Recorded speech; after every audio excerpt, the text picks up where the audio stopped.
नमस्कार दोस्तों, स्वागत है आप सभी का इस यूट्यूब चैनल पर जिसका नाम है सुधारती। और जैसे आप सभी को पता है कि मैं पीएचडी एडमिशन से रिलेटेड वीडियो बनाते रहता हूं और ख़ासकर मेरा फोकस होता है जो सेंट्रल यूनिवर्सिटीज़ हैं, खासकर जेएनयू DU, तो उनका जो भी एडमिशन प्रोसेस होता है उसी को मैं वीडियो बनाता हूँ। और आज हम लोग बात करेंगे अम्बेडकर यूनिवर्सिटी जो दिल्ली में है और काफ़ी इंपॉर्टेंट और जो एजुकेशन सिस्टम और जो वहाँ का कैंपस का एनवायरनमेंट है वो भी काफ़ी अच्छा है। तो उस पर बात करने के लिए मेरी दोस्त अमीशा हैं जिनका पिछले साल वहाँ पीएचडी में एडमिशन हुआ था। तो सबसे पहले हम लोग पीएचडी एडमिशन का जो प्रोसेस होता है उसके बारे में जानेंगे, उसके बाद इनका जो इंटरव्यू एक्सपीरियंस रहा उसके बारे में जानेंगे। तो अमीशा आप तो ब्रीफ इंट्रोडक्शन दे दीजिए, तो उसके बाद मैं आपसे पूछूंगा कि हाँ एडमिशन प्रोसेस क्या है, उसके बाद आपका इंटरव्यू एक्सपीरियंस क्या रहा। नमस्ते, मेरा पिछले साल पीएचडी में एडमिशन हुआ था, पीएचडी सोशियोलॉजी में अम्बेडकर यूनिवर्सिटी दिल्ली में। और मेरा एडमिशन जेआरएफ के थ्रू हुआ था। तो मैंने इंटरव्यू फेस किया है, मैंने एंट्रेंस नहीं फेस किया, मैंने डायरेक्ट इंटरव्यू से एडमिशन लिया था। और फिर मैंने वहाँ पे कोर्स वर्क किया 1 सेमेस्टर का, बट उसके बाद मेरा जेएनयू में एडमिशन हो गया, तो फिर मैंने वहाँ से अपना ट्रांसफ़र करवा दिया पीएचडी जेएनयू। ओके, तो इसमें फर्स्ट हमेशा की जैसे आपकी बातों से जो क्लियर हो रहा है कि वहाँ एडमिशन जो है दो मीडियम से होता है। फर्स्ट कि आप एंट्रेंस एग्ज़ाम दीजिए और सेकेंड कि अगर आपके पास जेआरएफ है तो आप एग्जाम्प्टेड हैं एंट्रेंस एग्जाम के लिए। और एंट्रेंस एग्जाम अगर मान लीजिए जिनके पास जेआरएफ नहीं है तो एंट्रेंस एग्जाम के थ्रू जाएंगे तो उनको सिलेबस जाकर देखना चाहिए, डिपार्टमेंट की वेबसाइट पर मिल जाएगा वहाँ के, और प्रीवियस ईयर पेपर, ठीक है।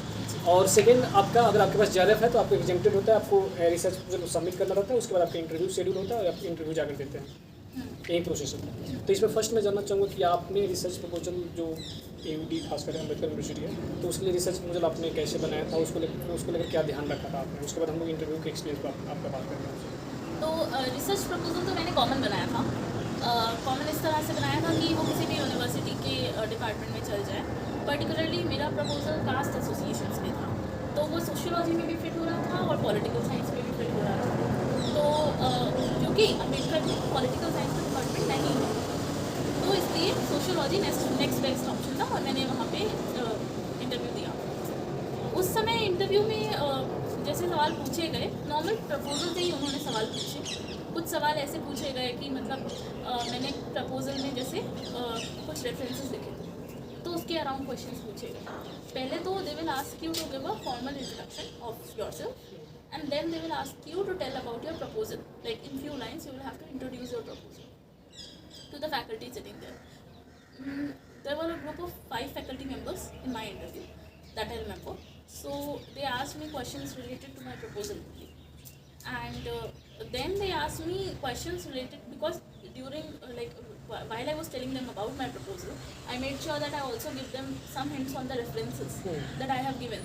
So they also asked me questions related to or around the debates of the references that I gave. So if I gave them a reference, say, of Partha Chatterjee, they will ask me some works of Partha Chatterjee, or do you think Partha Chatterjee will agree on the concept of non-modernity or not? So they will check whether you have actually read that reference or not. So I think that was a very critical point. Plus they will see whether in your proposal you have conceptual clarity of why you want to pursue this particular research or not. So there were questions on and around, like why do you want to do this? Why do you think this research is important? What is the literature gap that you explored to do this particular research? And questions of such sort. And if you answer them well, and I think that is going to be the make it or break it point. Okay, तो जैसे मैं आपकी बातों से जो समझ पा रहा हूँ, मुझे करेक्ट कीजिएगा कि लिटरेचर वाला जो पार्ट होता है खासकर रेफरेंसेज और बिब्लियोग्राफी काफ़ी इंपॉर्टेंट होता है। और एक चीज़ मैं इसमें जानना चाहूँगा, खासकर रिसर्च प्रपोजल की जब बात करते हैं हम लोग, और एक एस्पेक्ट मुझे जो लगता है काफ़ी इंपॉर्टेंट है रिसर्च मेथोडोलॉजी वाला एस्पेक्ट, कि आप कैसे करना चाह रहे हैं उस वर्क को। तो उस एस्पेक्ट में कैसा आपका इंटरव्यू एक्सपीरियंस कैसा रहा है, खासकर अम्बेडकर यूनिवर्सिटी में रिसर्च मेथोडोलॉजी से किस टाइप का क्वेश्चन आपसे पूछा गया था या उससे क्वेश्चन नहीं? क्योंकि मेरा वर्क होना था अपर कास्ट एसोसिएशंस में, तो मुझसे ये पूछा गया था, do you think they will be accessible or not accessible? If you want to do an ethnography, what do you think is an ethnography, how do you do it? And if you want to do a semi-structured interview, how do you think you will conduct it with such organizations? If you're not having access, what is the other method that you can adopt to then access such organizations or to conduct your research? Then one has to answer them. Observation can be one of the methods which can be used. So questions on methodology were there, but it's not that they will ask very deep questions on methodology.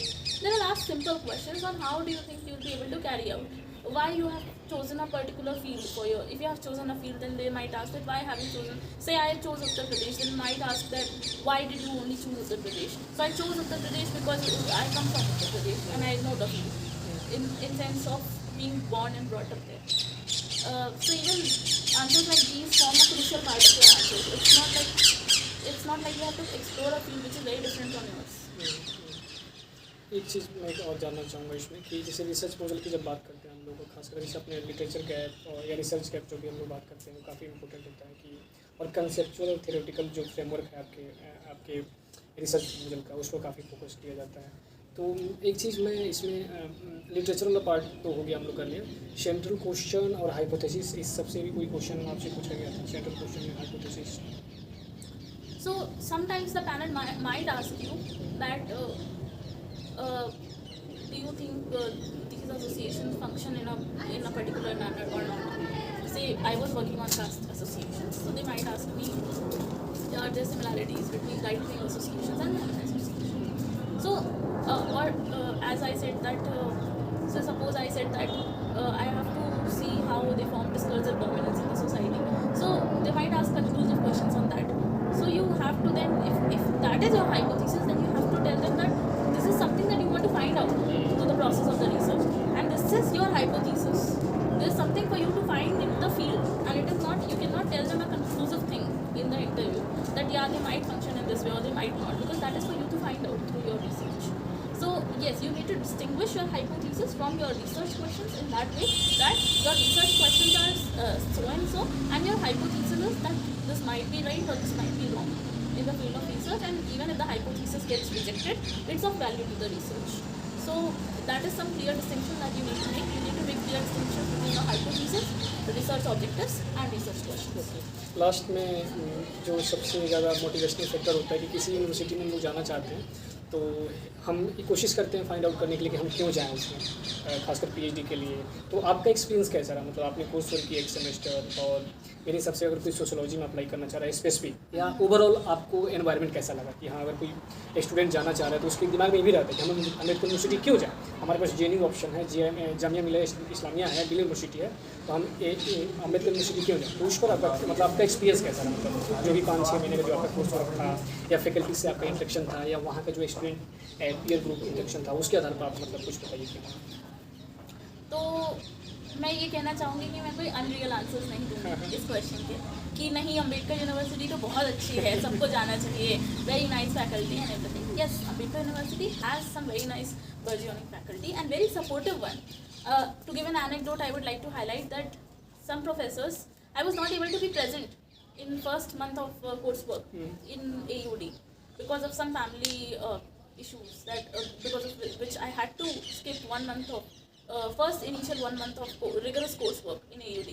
In AUD, coursework is very rigorous and it's very engaging. Teachers are very serious about their coursework, especially in Department of Sociology, which I encountered.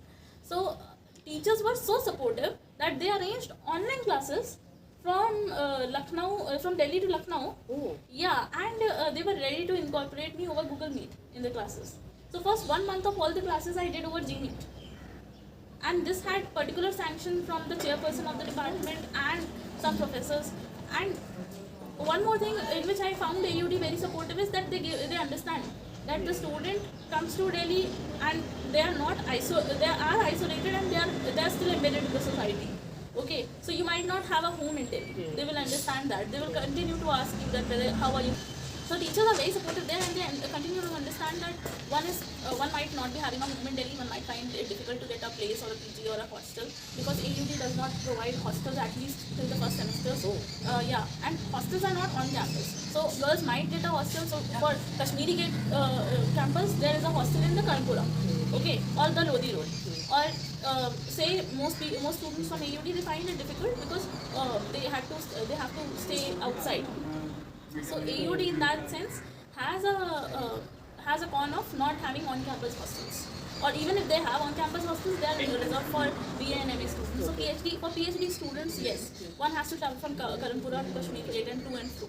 Second, between JNU and I would say, because I have been a student of JNU, one of the most crucial say positive aspect of JNU is they provide on-campus accommodation, which is very safe for girls. And with whatever infrastructural lacunas, I think having an on-campus facility helps students a lot. AUD is very accommodative in terms of your social aspect, I would say.